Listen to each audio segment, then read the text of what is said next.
रही है।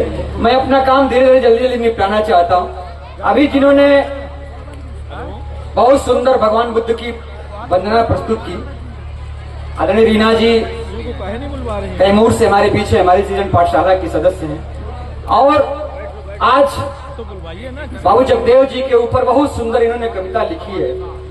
मैं बड़े विनम्रता के साथ इनसे अनुरोध करता हूँ कि आप आए और उस कविता को पूरे भाव के साथ पढ़ें, क्योंकि जब आप भाव के साथ पढ़ेंगी तो निश्चित तौर पर ये आपकी जो अभिव्यक्ति है अंतिम व्यक्ति तक जाएगी। एक बार जोरदार तालियों से इस कैमूर की बेटी का स्वागत करें।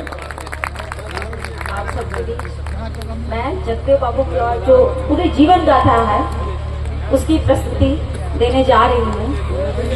तो शुरू करते हैं। शोषित समाज के थे मसीहा, शोषित समाज के थे मसीहा, जगदेव प्रसाद तो सबके थे। प्रखंड था पूरा, ग्राम पुरारी, जिला अरवल में जन्मे। पिता थे इनके प्रयाग नारायण, पिता थे इनके प्रयाग नारायण। माता रास कली जी थी, पढ़ लिख कर एक बड़ा आदमी बनने को वह कहते थे। शांत स्वभाव नहीं बन पाए, शांत स्वभाव नहीं बन पाए। धीर वीर निर्भीक हुए, शोषितों का यदि शोषण होता डट कर वहाँ खड़े हुए। उग्र रूप जब पिता ने देखा, उग्र रूप जब पिता ने देखा, शांत कराने की सोची। शांत प्रिय थी सत्य रंजना, शादी उनसे कर दी। नहीं रुके थे, नहीं झुके थे, शोषित दल बनाए थे। नहीं रुके थे, नहीं झुके थे, शोषित दल बनाए थे। शोषित समाज के हर दुख को वो अपना दर्द बनाए थे। जगदेव बाबू का था सपना, जगदेव बाबू का था सपना, शोषितों को हक मिले अपना, हर भूमिहीनों को भूमि मिले, पूरा हो शोषितों का सपना। चुनाव लड़े तो जीत गए, चुनाव लड़े तो जीत गए, जब जीत गए तो मंत्री बने, जब मंत्री बने तो काम किए, जब काम किए तो नाम किए। इस नाम से 10 परेशान हुआ, इस नाम से 10 परेशान हुआ। 90 का काम आसान हुआ, साजिश का फंदा बुना गया, जगदेव बाबू को चुना गया। शासन की थी मिली भगत, शासन की थी मिली भगत। जगदेव प्रसाद कभी डरे नहीं, एक शेर सिपाही या राजा कभी बिस्तर पर मरे नहीं। एक शेर सिपाही या राजा कभी बिस्तर पर मरे नहीं। ऐसे हैं हमारे महापुरुष जो कभी बिस्तर पर नहीं मरे हैं, अपने समाज के लिए लड़ते लड़ते आज तक शहीद हुए हैं। सत्याग्रह जब शुरू हुआ, सत्याग्रह जब शुरू हुआ, जगदेव प्रसाद भी आए थे। जन सैलाब के सुननारों को सरकार के लोग घबराए थे। 5 सितंबर का दिन था, 5 सितंबर का दिन था जब गोली चली थी कूथा में।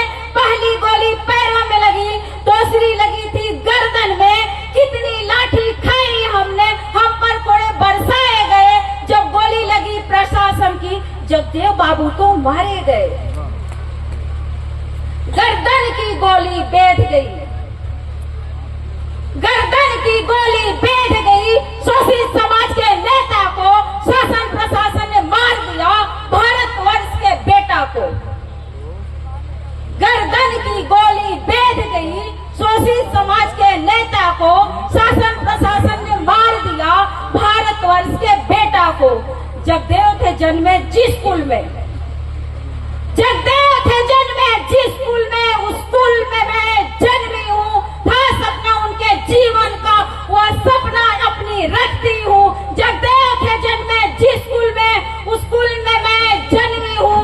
था सपना उनके जीवन का, वह सपना अपनी रखती हूँ। जो 100 में 90 शोषित था, जो 100 में 90 शोषित था, आज भी 90 रोता है, मजबूर है किल्लत सहने को।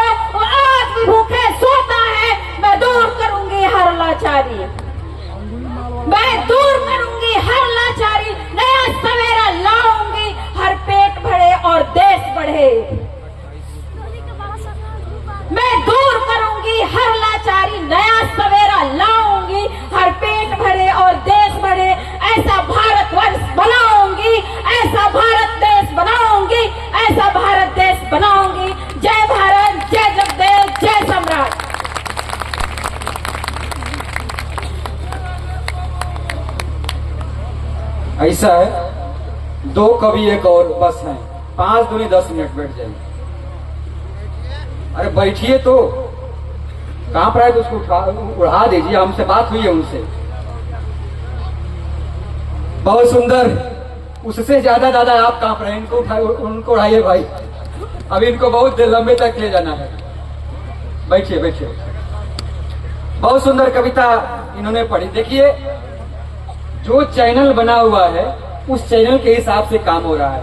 यहाँ पर कम से कम 20 कवि हैं, लेकिन हमने सिर्फ 5 की लिस्ट निकाली है और लोगों को अगले साल मौका दिया जाएगा, क्योंकि हमको इस कार्यक्रम से क्रीम देना है। फिर जिन लोगों का चयन हुआ है उनके लिए पढ़ने के लिए मौका दिया जा रहा है। आप भी आइए, चयन करिए, क्योंकि पिछले 2-3 साल से ऐसा हो रहा है कि कवि सम्मेलन के नाम पर कुछ चीजें